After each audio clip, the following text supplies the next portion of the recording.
just joined the telecast, I have on the set with me today Rabbi Daniel Lapin. He's truly one of the great Bible scholars of America. And Rabbi, we're talking about the secrets of the Hebrew that reveal why conditions are in the world in which we live. There are only two biblical nations that have the name of God, El, in their names. Israel, that's Israel, and of course Ishmael, the Arabs. Is this a coincidence? Well, of course, we must remember that in the Lord's language, in Hebrew, there is no word for coincidence. And the general rule is that if there is no word for a concept in the Hebrew language, then that concept doesn't exist. It's a false concept. There are two people, and this is what's so interesting. When God said to Hagar that she's going to have a son, God actually said what this child has to be named. He has to be named Ishmael. And when Jacob's name was changed from Jacob to Israel or Yisrael, that was also God speaking. So it's only two people who became nations, whose names were given to them by God himself, and whose names contain the word God, Ishmael and Israel. Those are the two nations. Now, it's kind of interesting because Israel means he will make God his master. That's literally what the word means. You can actually hear the middle part has the SR sound, Yisrael. The SR sound is the sound from which later on other languages developed the idea of master, like the word sir or sire, always an SR sound, or even the Russian Tsar, or even Caesar, always an SR sound coming from this Israel idea. He will make God his master. And that is, surely, is that not the essence of the Judeo-Christian tradition?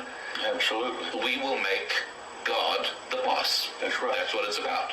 Now let's take a look and see what Ishmael means. Ishmael means God will hear him.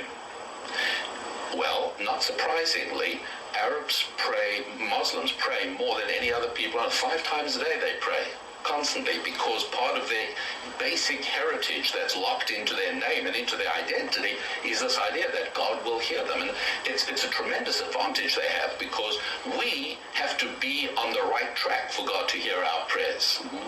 But God listens to them in a different way. So Isaac's son Jacob, he has 12 sons, but so does Ishmael.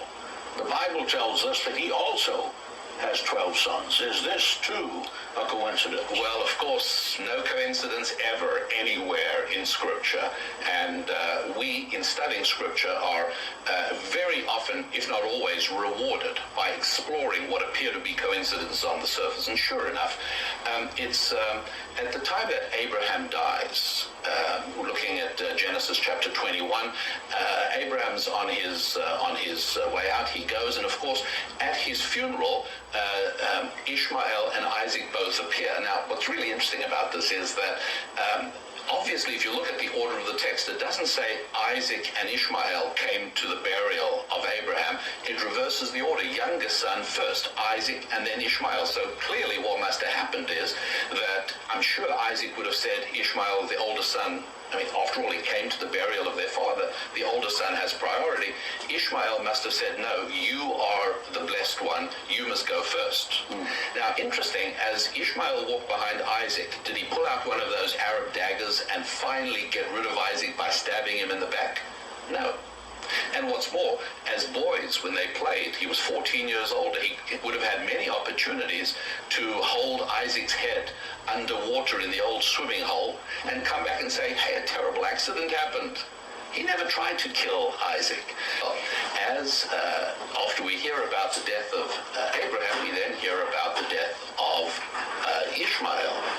And what we should hear is that Ishmael had 12 sons, just like Jacob had 12 sons, and the children of Abraham, Isaac, and Jacob become a great nation through their 12 sons, and the children of Ishmael are going to become a great nation